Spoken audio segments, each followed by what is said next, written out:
My name is Natalie Hendren, and I've been in Girl Scouts for 12 years. For my Gold Award, I'm working to raise awareness about health and fitness.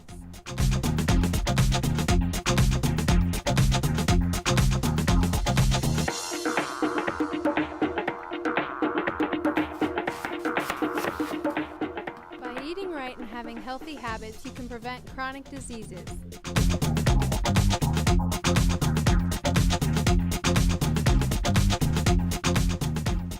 By exercising, not only will you feel good, but you'll look good too, raising your self-esteem and boosting your confidence. Doing these things will help you to live a longer and happier life. By making these videos, I hope to motivate and inspire people to make healthier choices. Be smart, eat smart.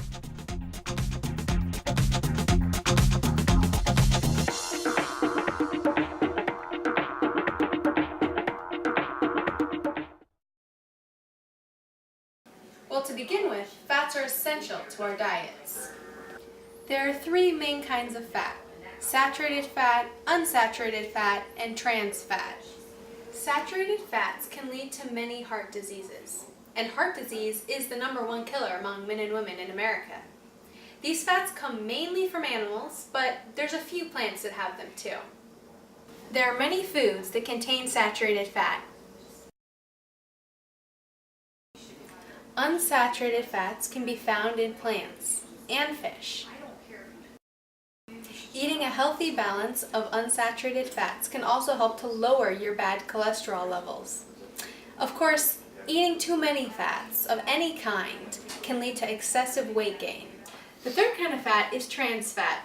Now, trans fat is a man-made kind of fat. The fats undergo a chemical process known as hydrogenation. Our bodies don't really know what to do with trans fat because it's not a natural fat, so it just immediately stores it as excess fat on the body. Trans fats are absolutely not good for you, so it's good to try to avoid these fats and the foods that they're in. Now, eating fats is important, but having a diet too high in fats can lead to many potential risks, including heart disease, obesity, cancer, and diabetes. There are many ways to reduce your fat intake in your daily diet. For more information, you can look online at a medical website, at a health and fitness website, a nutrition website, or ask a doctor. Overall, it's important to remember, not all fats are bad fats.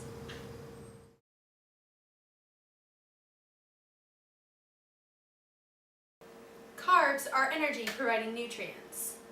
There are two kinds of carbs. There are simple carbs, or sugars, and there are complex carbs. Now, you need to eat a lot of carbs because they're our main source of energy. And if you don't eat enough of them, our body will start using protein for energy instead. Eating excessive carbs can lead to weight gain. Some foods high in carbohydrates are pasta, rice, milk, potatoes, baked goods, fruits, vegetables, cereals, and popcorn. Eating an excess of sugar can also lead to weight gain. Now, there's two kinds of sugars. There's sugars that occur naturally in foods, and then there are sugars that are added to foods later. Usually the sugars are added to make the food taste better or to make it last longer on the shelf. But either way, there's usually a slew of hidden sugars in your foods, so it's good to know what they're called and to check labels thoroughly. To find out more about hidden sugars, you can look up lists of them online. Eating an excess of sugar can also promote things such as diabetes and obesity, as well as other diseases. In addition, most Americans on average have 350 to 475 calories a day from sugar, and this is way more than you need. To learn more about eating healthy carbs and how to reduce your sugar intake, you can look online, talk to a doctor or a nutritionist near you.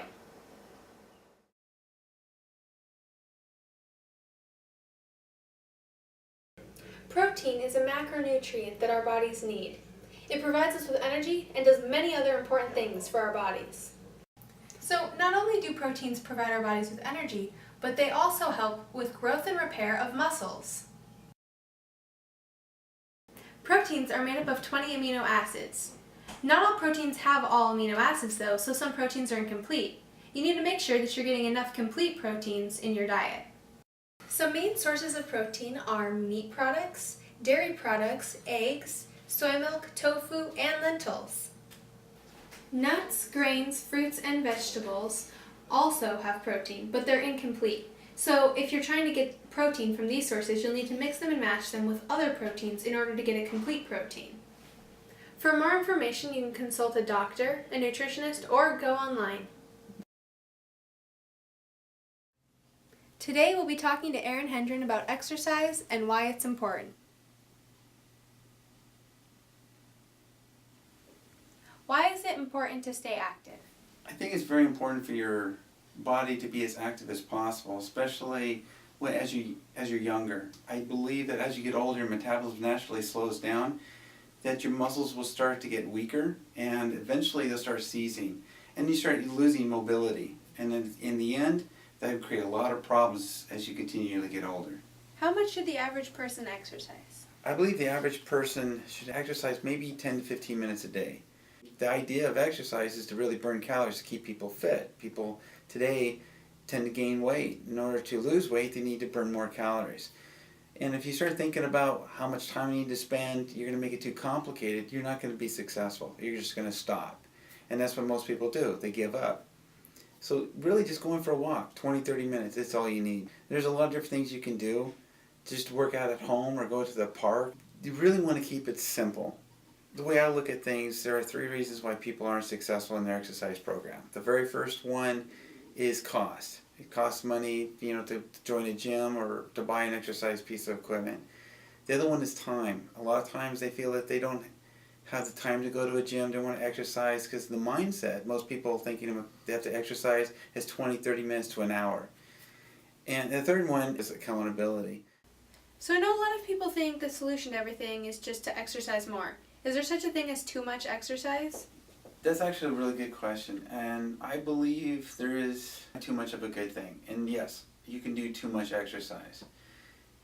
I do a lot of different types of exercise, right? There's cardio that you can do running, and you can do walking. There's also weightlifting and other type of weight training programs. And if you think about it, the way I describe it to some of the clients that I work with, and why it's, you don't want to do too much, is just part of the healing process too. So if you think about, I like to use my finger for example. If you get cut right here in your finger, and that's pretty painful to get cut right in this joint. If you keep bending it, it never heals. Well, in order to grow muscle, you need to allow it to heal. The best time to do that is when you rest or when you sleep. If you keep exercising, the muscle never heals. So in reality, your muscles just continually get weaker. They never get stronger. So what are some common exercise-related injuries? There's actually quite a few injuries you can have from exercise. Probably the most common ones is your lower back, and that has a lot to do with just improper posture, not knowing how to hold themselves up, how to exercise properly. It depends on also the type of activity they do. It's very important to find the right type of shoes for your type of foot pattern, otherwise you're just going to get injured. And then you go into the gym, if you already are injured and you go and exercise and you have improper posture, you're just going to make it a lot worse. Rotator cuff, there's a lot of them, is because people overtrain in certain muscles. They don't think about symmetry, and they only focus, like guys is one of the worst, or you say the best at this. They only want to work, they want a big chest or they want big arms, and so they do a lot of chest press. They'll give them a big chest, but what they're doing is they don't work their shoulders properly, so that it actually gets weaker. And then they'll go through they'll play sports and then throw out the rotator. And rotator cuffs is one of the most common also. So if you had to break it down to the most common, lower back, your knees, hips are important too, but then it's your rotator cuff.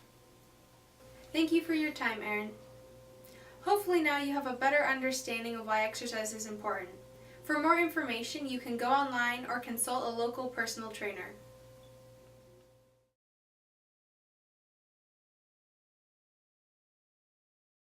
Everyone knows that fruits and vegetables are good for us. But why? We know that fruits and vegetables are essential to aid processes in the body, but they also contain phytochemicals, which can help to prevent many diseases. It's important to eat a rainbow of fruits and vegetables. This is because different colors of fruits and vegetables have different phytochemicals. And each phytochemical has a different benefit, so you want to eat as wide a variety as possible. Fruits and vegetables are also low calorie, so eating a lot of them is a good way to help manage or reduce your weight. Another way to manage your weight is by healthy snacking. There are many healthy things that you can eat as snacks. Now, just because they're healthy doesn't mean you can have too many or not enough of them. You need to make sure that you're not mindlessly eating. Portion control is always important. Now, having a snack is not the same as having a treat. That said, there's no reason why you can't make your healthy snacks into a treat themselves. Another way to make your snacks healthier is by making them homemade. Healthy snacks can include, but are not limited to, sweet potato fries, homemade popsicles, fruits, vegetables, healthy smoothies, air-popped popcorn, nuts, seeds, Greek yogurt, and many more. For more information on healthy foods, you can look online, talk to a doctor or a nutritionist.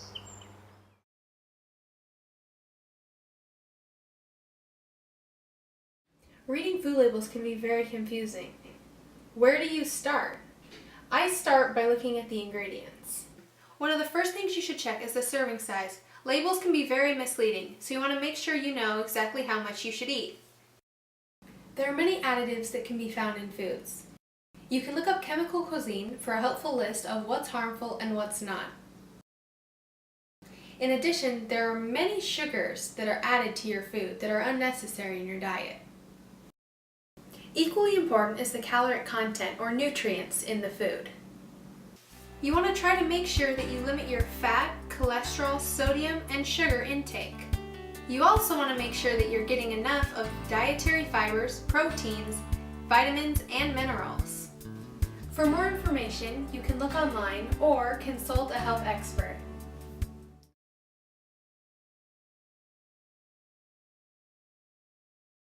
So what kinds of foods should you be eating if you're exercising? Bottom line is you should always have good nutritional diet. Ideally, you want to eat, as frequently as possible, just kind of grazing. If you're looking to just kind of lose weight, or if you're a runner, you typically want to have more of a high carbohydrate type of nutrition plan. There's always a gamble when you have too much carbohydrates, because if you don't do enough exercise, your metabolism's not going to be high enough to burn that off, and later that can be stored as fat. So you got to be careful. Proteins are really good to have if you're a weight trainer or you're trying to build more muscle mass. Protein is going to be the source to actually utilize to help speed the recovery and to grow the muscle. So should you eat before or after exercising? Or does it matter? It depends on that activity that you're going to do. If you're going to be running a marathon, it's always a good idea to eat some carbohydrates before, because you need the carbohydrates because they provide energy. Energy will help you get through the race. When you're done with the race, you've exerted a lot of energy, you need to replenish what you've lost, and so you need to eat it after just as well. Same as you do with weight training. You want to have enough food or nutrition to get you through your exercise, and then depending on what type of exercise you did, you need the right type of foods in order to help build the recovery. Weight training, you're going to want to eat some carbohydrates or something to get through it, but afterwards, yes, when you want the high protein. Specifically, I like protein shakes. It's in a liquid form, gets into your body a lot quicker, and it speeds up the recovery. You can do the same thing when you're running, but you want to have something more of carbohydrates for energy, because if you just exert a lot of energy and you eat sugar, that can create some imbalances in your metabolism. You can also have headaches. That also leads into caffeine. You want to avoid caffeine specifically after exercises because of the same purpose. So, can you tell us a little bit about why it's important to drink water while exercising? When you exert a lot of energy, you sweat a lot of water out. And you've got to keep in mind that a good portion of our body is made of water. And if you don't drink enough fluids, you get dehydrated. And a lot of people get cramps simply because they overtrain, they exercise, and there's no water in there. Therefore, it's going to seize, and then eventually that's what a cramp is a muscle that kind of gets out of alignment. Thank you again for your time. If you have more questions about food and exercise, you can look online, talk to a doctor or a personal trainer.